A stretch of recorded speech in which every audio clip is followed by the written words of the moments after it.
Good morning. Tell us a bit about yourself.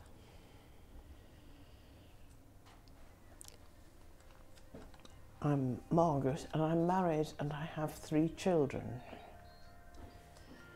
none of whom are at home at the moment.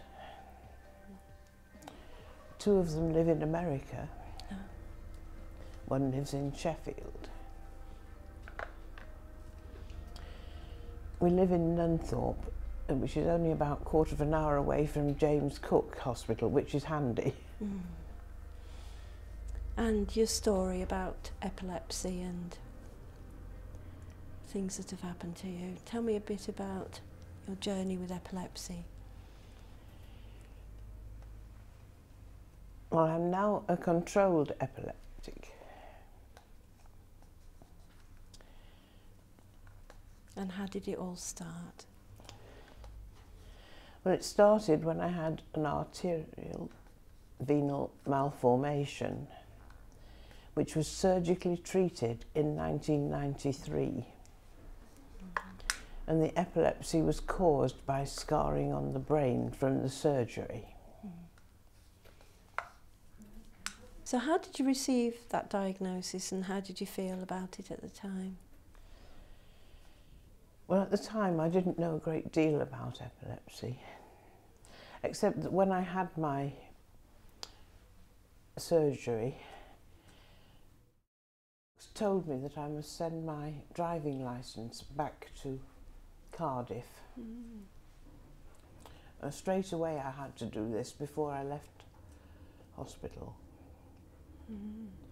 This immediately meant that I lost my independence. This was brought home very dramatically by our insurance company, and the policy now bears the words, "This car is insured, but as long as Mrs. does not touch it." How did you feel about that? Not very happy.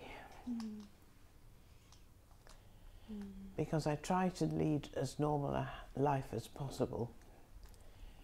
And it means that I cannot get anywhere unless I'm taken. So about the epilepsy, tell me a bit about how this has impacted on your life in the time since. Well, until it was controlled by medication, it had a great impact.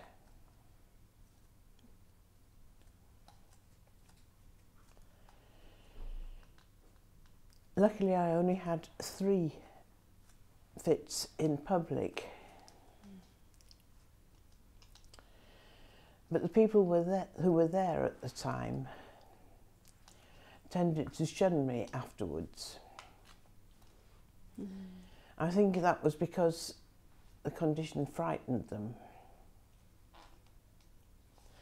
None of them after that would give me a lift in the car, which was a nuisance.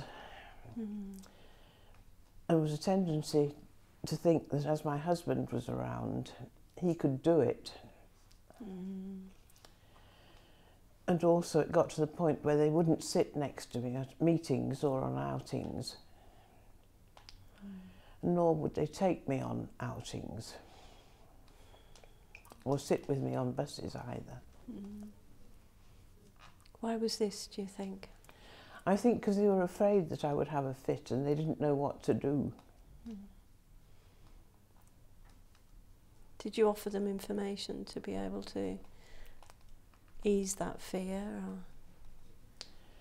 Not really at that time, because they weren't really receptive to it.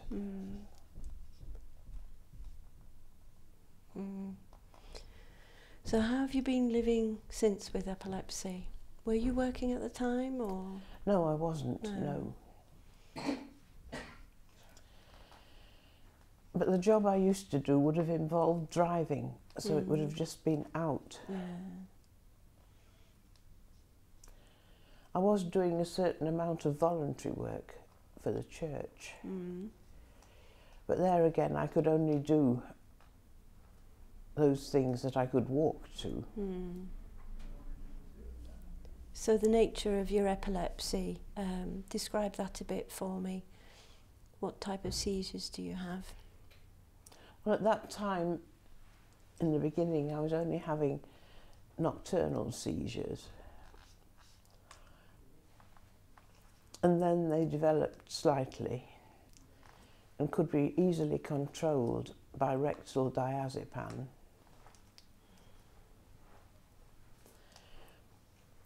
And then in January of 1995, I began to go into status. Could you describe what that means for me a bit, please?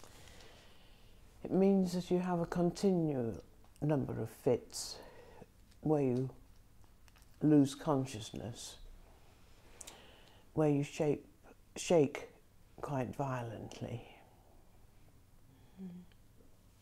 And who was able to respond to those for you? What happened when you were in those seizures? Was an ambulance called? Or? Yes, an ambulance was called. The first time we called the GP. And he came 3 times he came in the evening and he came back at 10, came back next morning.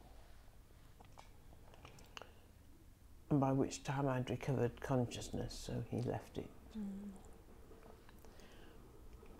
And has anything in sort of the treatment of your epilepsy changed since then? Has meds changed?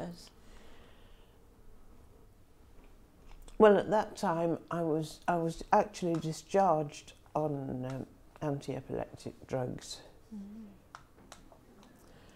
And at that time the GP, I was still under, and the GP kept increasing the epilim. And what really happened was I got more and more immobile.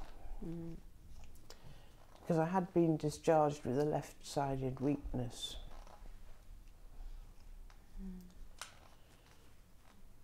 And and not very mentally alert. Was that to try and suppress the seizures, do you think? Or I think it was, yes. Yeah. And from there, what happened? I kept on having these.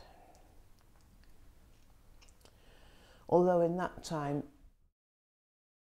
it allowed me to go to America for my son's wedding and also to visit my other son, who was in Canada at the time. That was in 1995. Reluctantly, I must admit. So in terms of your epilepsy now, tell me a bit about the services that you've accessed since being diagnosed. Is there anything for home or information or any therapies that you use? When I left hospital, the occupational therapists added a few handles to the house. In the on the front door and in the shower. And for information we used mainly the internet and from the epilepsy support group, which I started going to around that time, as they had a lot of literature. And I read a lot. There are various books around, particularly human stories of people who had epilepsy. And how helpful was things like the additional information? Did you find it helpful? Yes. In what way? Oh, the other thing was I needed physiotherapy.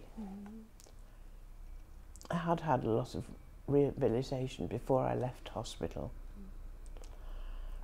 My GP said there was a great long waiting list for hospital physiotherapy and referred me to a private physio.